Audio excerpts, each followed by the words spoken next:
హైదరాబాద్ అమీర్పేట పంజాగుట్ట మార్గంలో పురుగుల మందుల లారీ అదుపు తప్పి బోల్తా పడింది. రోడ్డుపై కెమికల్ బాక్సులు చెల్లాచెదురుగా పడిపోయాయి.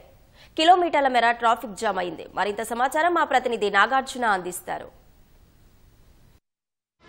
పంజాగుట్ట మెట్రో స్టేషన్ సమీపంలో ఒక లారీ బోల్తా పడింది. దీంతో కిలోమీటర్ల మేర ట్రాఫిక్ జామ్ అయింది. మనం ఇక్కడ చూడొచ్చు, మెట్రో స్టేషన్ అమీర్పేట నుంచి పంజాగుట్ట వైపు వచ్చేటువంటి రహదారిలో ఈ లారీ నిద్రమత్తులో డివైడర్ని ఢీకొట్టి బోల్తా పడింది. లారీ మొత్తంలో ఉన్నటువంటి పురుగు మందుల డబ్బాలు రోడ్డు మీద చెల్లాచెదురుగా పడిపోయాయి. భారీగా ట్రాఫిక్ జామ్ అయింది.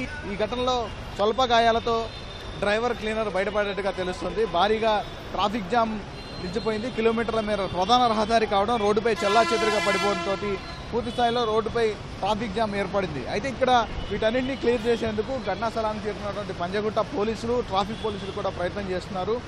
దీనికి సంబంధించినటువంటి వివరాలు కూడా సేకరిస్తున్నారు. వాళ్ళకి డ్రంక్ అండ్ డ్రైవ్ తనిఖీలు కూడా నిర్వహించారు డ్రైవర్ క్లీనర్కి. కానీ ఎటువంటి మద్యం సేవించలేనట్లుగా తెలుస్తుంది. ప్రస్తుతానికైతే ఈ లారీని క్లియర్ చేసేందుకు ప్రయత్నాలు చేస్తున్నారు. దాదాపు ఇది ప్రధాన రహదారి కావడం, ఇక్కడ నుంచి కిలోమీటర్ల మేర ట్రాఫిక్ స్తంభించకపోవడంతో దీన్ని వెంటనే ఇక్కడ నుంచి క్లియర్ చేసేందుకు ఇక్కడ అధికారులందరూ కూడా ఏర్పాటు చేస్తున్నారు. 2 భారీ క్రేన్లు, ఒక జేసీబీ, 2 భారీ క్రేన్ల సాయంతో దీన్ని క్లియర్ చేసేందుకు ప్రయత్నం చేస్తున్నారు. మరికొద్ది సమయం పట్టవచ్చు దీన్ని క్లియర్ చేసేందుకు. ఎందుకంటే లోడుతో ఉండడం, ఆ లోడ్ మొత్తాన్ని కూడా బయటకు తీసేసి ఇక్కడ నుంచి రోడ్డుపై చెల్లాచెదురుగా పడినటువంటి డబ్బాలన్నింటినీ కూడా తీసేసి ఇక్కడ నుంచి ఈ లారీని తరలిస్తే ట్రాఫిక్ని క్రమబద్ధీకరించవచ్చు అనేది పోలీసులు భావిస్తున్నారు. కాబట్టి మరోవైపు ఇక్కడ ఈ పెస్టిసైడ్స్ కాబట్టి భారీగా స్మెల్ వస్తుంది.